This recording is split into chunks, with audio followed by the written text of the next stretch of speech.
India दल भले ही लोकसभा चुनाव में एनडीए का सामना करने के लिए लगभग तैयार नजर आ रहा हो, लेकिन अभी भी उन्हें बसपा सुप्रीमो मायावती कमी महसूस होती नजर आ रही है। इस बात को स्वीकार करा चाणक्य नेता शरद पवार ने। जी हां, आप सभी को बता दें, शरद पवार ने मायावती के समर्थन में एक बयान दिया है। साथ ही साथ अखिलेश यादव को लेकर भी उन्होंने तमाम बातें रखी। जैसा कि आप जानते हैं कि उत्तर प्रदेश में इंडिया अलायंस की अगर बात करें तो कांग्रेस, समाजवादी पार्टी, आरएलडी जैसी कुछ बड़ी पार्टियां शामिल हैं, लेकिन विपक्षी पार्टियों में मुख्य भूमिका निभाने वाली मायावती की बसपा दूर दूर नजर आ रही है। कहा जा रहा है कि मायावती का यह एक फैसला उत्तर प्रदेश में इंडिया दल के लिए बहुत बड़ी मुसीबत खड़ी करेगा और लोकसभा चुनाव की 80 सीटों पर बड़ा खेल होगा।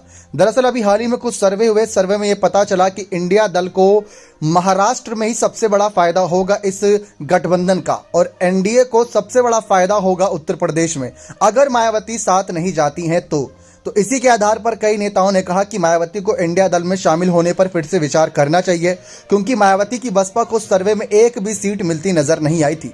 इस बीच एनसीपी के शानदार नेता और महाराष्ट्र के सबसे कम उम्र के मुख्यमंत्री रहे शरद पवार ने अपना बयान दिया और उन्होंने कहा कि उत्तर प्रदेश में मायावती की अहम भूमिका है।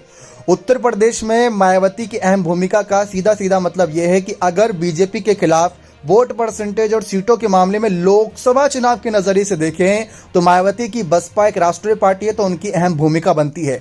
लेकिन उन्होंने समाजवादी पार्टी का साथ देते हुए कहा कि उत्तर प्रदेश में समाजवादी पार्टी हमारे साथ है, हम समाजवादी पार्टी को नुकसान पहुंचाने वाला कोई निर्णय नहीं लेंगे। क्योंकि खबरें इस बात को इशारा कर रही थी कि इंडिया दल की चौथी बैठक में दिल्ली में अखिलेश यादव ने साफ कहा था कि अगर बसपा साथ आएगी तो हम उसके बाद कुछ अलग ही फैसला ले सकते हैं। और अखिलेश यादव इससे पहले भी साफ कह चुके हैं कि अगर गठबंधन में उनकी बात नहीं मानी गई तो वे अलग हो जाएंगे, 80 की 80 सीटों पर फिर अकेले चुनाव लड़ेंगे। लेकिन अगर पिछले दो बारी के चुनावी नतीजे उठाकर देखें 2014 और 2019 के, तो दोनों बार ही समाजवादी पार्टी को सिर्फ 5-5 सीटें मिली हैं। अब इस बार इंडिया दल का साथ मिल रहा है, लेकिन अगर बात करें तो सपा ही सबसे ज्यादा मजबूत है। उसमें कांग्रेस उनका समर्थन करती है तो कितना ही फायदा होगा, और अगर आरएलडी समर्थन करती है तो कितना ही फायदा होगा, जबकि बसपा के साथ आने से बाकी और तमाम पार्टियों को भी फायदा होता। तो शरद पवार ने बात मानी। शरद पवार का देखा जाए तो बयानबाजी, राजनीतिक बयानबाजी तो होता है, लेकिन वह जानते हैं कि किस नेता की किस अंदाज में तारीफ करनी है।